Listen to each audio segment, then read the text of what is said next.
Banking plus friction pay, we'll come back. But first, I would like to discuss about taking turn on a circular road, right? So the concept starts by simply putting forward that let's try to take a turn on a circular road, right? If you have seen the movie Tokyo Drift, then you know one thing for sure, that when you try to take a turn on a circular road, then the car has a natural tendency to drift inward or outward. It has a tendency to drift outward. So in order to make this car move on a circle, friction would come to prevent it making a turn. So friction would come inward, providing the centripetal force for all of us. Do you agree with me? Now, in case you understand that friction comes inward, so the concept behind it becomes very simple, that this is the car. If you see it, car has three forces. Gravity acts downward, and that gravity gets balanced by whom? Normal reaction, which is acting upward. So normal reaction is actually equal to mg, and the only force which is acting inward towards the center of the circle is what? Friction. So friction over here should be providing us the centripetal force, which should be equal to mv square by r, and on the other side, normal reaction and gravity should balance out each other. So normal reaction should be equal to mg, and the value of friction in any circumstance is less than or equal to mu n. So mv square by r should be less than or equal to mu into n is how much? Mg. So v square should be less than or equal to mu into g into r, or v should be less than or equal to under root of mu into g into r.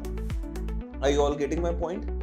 That in case you want to take a turn on a circular road and this is done without banking, then the only force towards center is friction, which would provide us a centripetal force. So friction should be equal to mv square by r, and all that normal reaction is going to do is balance out gravity. So n is equal to mg, and in all possible scenarios, n is equal to mg and friction is less than mu n. So if you simplify it, v is less than or equal to mu into g into r. This is how we take turn on a circular road without banking. देखो first वाला तो बहुत simple question है. If you have read the question, what does the question say? That a park of radius 10 meter is there, has a radius of 10 meter. What should be the minimum friction coefficient so that a scooter going at 18 km per hour does not skid? 18 km per hour means 18 into 5 by 18, which is equal to 5 meters per second. And for the scooter to not skid in this particular scenario, v should be less than or equal to square root of mu into g into r, right? So v square by g into r should be less than or equal to mu, or mu should be greater than v square, which is 5 square 25 by gravity 10 into radius 10. So mu over here should be greater than or equal to 0.25 mu. If mu is greater than or equal to 0.25, then in this case, the scooter is not going to skid, and if the other way around, then the scooter is going to skid in this form. Right? I hope it is clear to all of you. Please try this second one. This one is slightly complex. Right? So what he did over here was, alright everyone, please understand the second question. What does this question say? That a cyclist rides along the circumference of a horizontal plane of radius r, where the friction coefficient depends on the radius as mu is equal to mu naught into 1 minus small r by a. So basically what he is in nutshell saying, that over here at radius r, mu is varying, which is equal to mu naught into 1 minus small r by a. Right? And if friction coefficient varies, everyone would require different speed. Right? V should be less than or equal to square root of mu into g into r.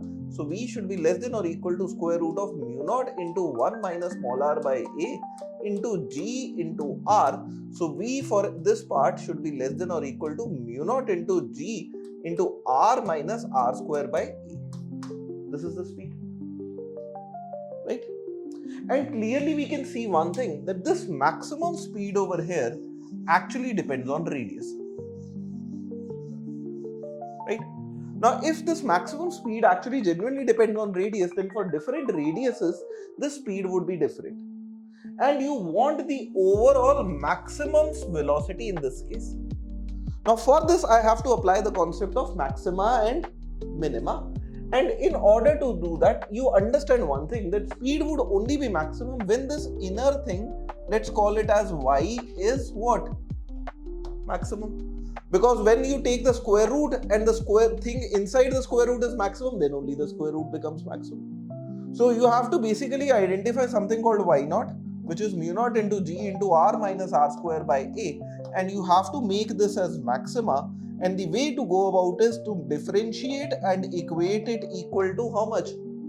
0. Now when you differentiate, mu naught into g goes out, differentiation of r becomes 1, and r square becomes 2r by a, and the total should become equal to how much? 0. This is only possible when we have 2r by a as 1 or r is equal to a by 2. So what I'm trying to say over here is, under the given circumstance, at different radius, you'll have different maximum speed. Of all those maximum speeds, in order to find the maxima, overall maxima of the entire thing, you must differentiate and equate it to 0. And since there was a square root involved and the differentiation could have gone bad, so what I did was I took the inner thing and differentiated and equated it to 0, and that came out to be at r is equal to a by 2. At r is equal to a by 2, the speed is maximum. I hope this whole concept is clear. Banking of roads. So over here we are going to understand the effect of banking and how we can effectively take a turn on a road with the road banked. Right? First, try to understand the meaning of banking. Write down, banking means that the road is inclined at an angle of theta. So if you take a banked road, the banked road is tilted like this at an angle equal to theta. And the first section, there are two parts of it as well. One, you can do banking without friction. So this time I am going to do banking without friction. And next time I'll do the same banking along with friction. If you look at banking without friction, what you will notice is that the road is genuinely tilted by an angle of theta. And this happens at various high-speed tracks. Now the reason why they do it is very evident in this diagram. Assume that a car is moving on a circular turn or on a circle with a road which is banked at theta. Now what happens in that case is that the weight or the gravity of this part acts straight, but since the road is tilted, the normal reaction would also be tilted. It's like this, that you are moving on an inclined plane, so gravity is still downward, but normal reaction is perpendicular to the plane like this. Now if I assume this angle to be theta, then a simple geometry would show us these angles. This is theta, so this would be theta, this would become 90 minus theta, and the angle with the vertical would become how much? Theta. If the angle with the vertical becomes theta, then normal reaction actually genuinely can be split out into two components. The upper component would be n cos theta and the horizontal component would be n sin theta. So basically what we'll see over here is the weight acts downward, the n cos theta over here acts upward, and the n sin theta over here acts towards the center. Now this is a classic case of circular motion where the car is neither moving up or down and it is genuinely moving in a circle. So what happens over here is n sin theta is the only force towards center, so it provides centripetal force being equal to mv square by r. And n cos theta and gravity balance out each other. So n cos theta over here balances out your gravity. If you take a ratio of them, n and n gets cancelled, sin theta by cos theta becomes tan theta, m and m gets cancelled, it is equal to v square by rg. So I'll just repeat myself. मैंने क्या किया था, n के दो component कर दिए थे, n came like this, one came vertical n cos theta, another came horizontal n sin theta. आप इसी चीज को इस डायग्राम में देखोगे तो n cos theta vertical, n sin theta horizontal force would go towards center. So basically what I'm saying is the only force towards center is n sin theta, which would provide the centripetal force, so should be equal to mv square by r, and n cos theta is basically balancing out your gravity. If that is the scenario, m and m gets cancelled, tan theta becomes how much? V square by rj. So the summary I want to make over here is that if there is a road which is banked like this, that means tilted like this at an angle equal to theta, then you can drive your car comfortably even without friction at a speed of tan theta equal to v square by rg, and you will be able to complete the circle. Any other speed apart from this, either friction would be required or you will slip up or down in that case. Any confusion? Okay, please note. So if you read the question, what does it say? A scooter weighing 150 kg together with its rider is moving at 36 km per hour. It takes a turn at a radius of how much? 30 meters. And angle of banking for which it takes a turn easily without friction. So you need angle of banking where mass is given as how much? 150 kg. Speed is how much? 36 km per hour makes it 5 by 18. Cancels as 2. So 10 meters per second, and radius is how much? 30 meters. So in this case, angle of banking, that is tan theta, would directly become how much? V square by rg, which is 10 square by 2 by 10 into 30. So this is coming out as 1 by 3. So theta becomes tan inverse of how much? 1 by 3. Theta becomes directly tan inverse of 1 by 3 in the first case. Any confusion, anyone? No doubt? Okay. Second question. Let's see this one.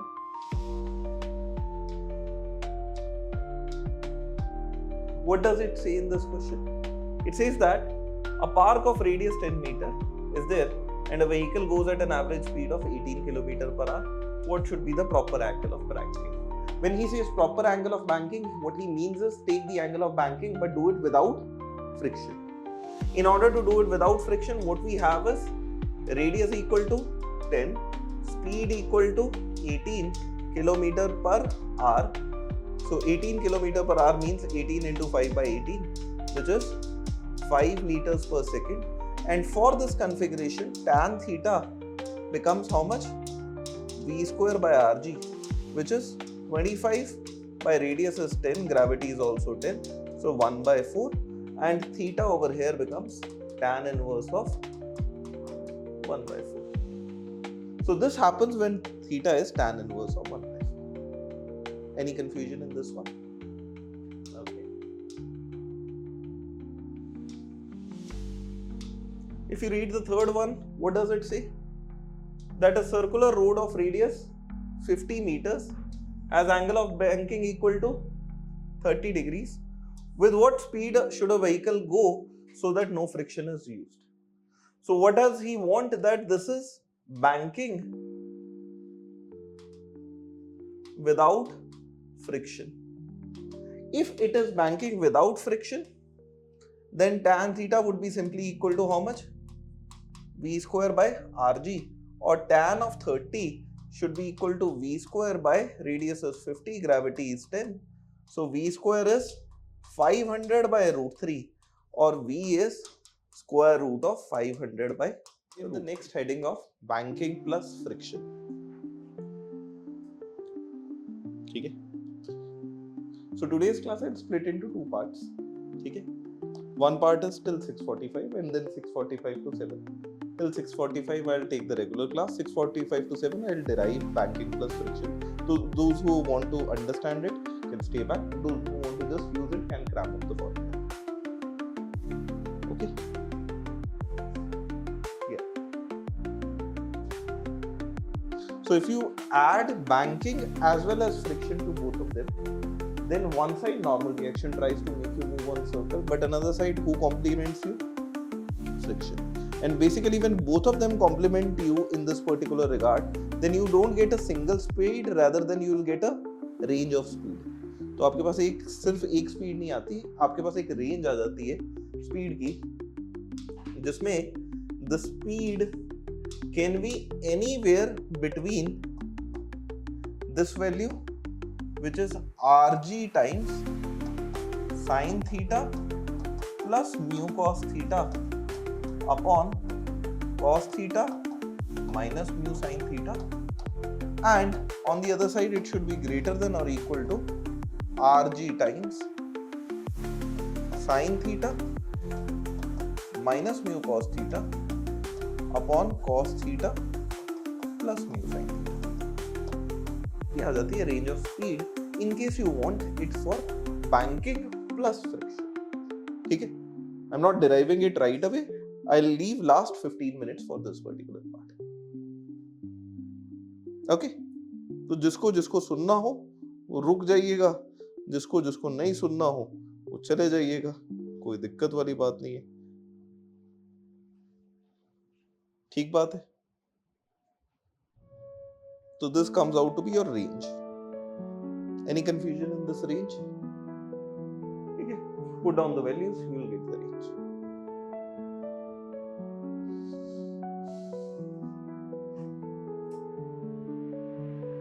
Okay.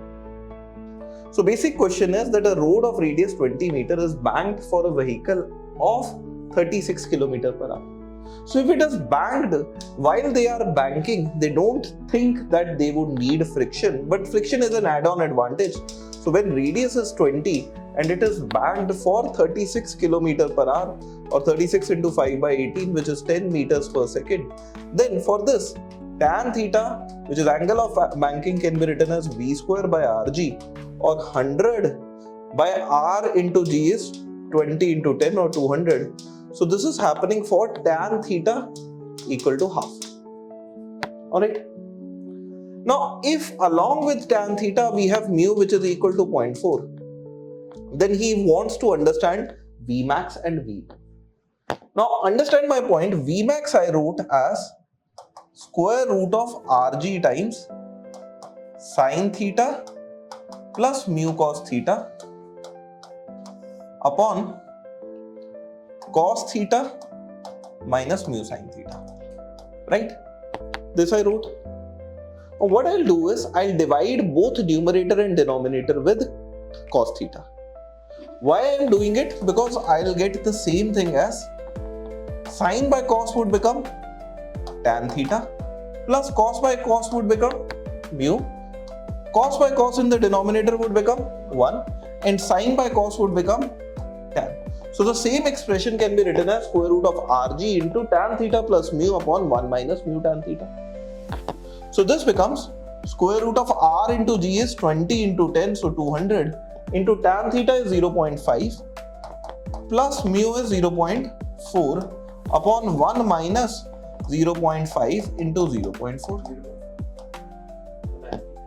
Tan theta. So Vmax over here comes out to be how much? Square root of 200 into 0.9 upon 1 minus 0.2. So this would become 0.8. This is square root of 100 into 9 by 4. 200 into 9 by 8 becomes 100 into 9 by 4. Or 10 into 3, 30 divided by 2, which is equal to 50. So the maximum speed with which you can move in this banked road is 15. Without banking, the speed was 10. So probably the minimum is going to come out 5. We'll check it. If you check the minima, in the same way, if you do, minima would come out to be square root of Rg times tan theta minus mu upon 1 plus mu tan theta. Same thing would happen. Mu ki jagah simply put minus mu. Instead of maxima, you will get what? Minima. So this would become under root of 200 into 0.5 minus 0.4 upon 1 plus 0.5 into 0.4. So this is square root of 200 into 0.1 divided by 1.2, or this is 100 by 6, which is square root of 50 by 3. So the minimum speed that we'll get would be square root of 50 by 3, and the maximum speed which we'll get is square root of 25, which came square root of 225, which is coming out as 50. That's pretty much it. Are you getting my point? this way. It's a direct formula based application, right? And how to derive this formula I can teach you in last 15 minutes.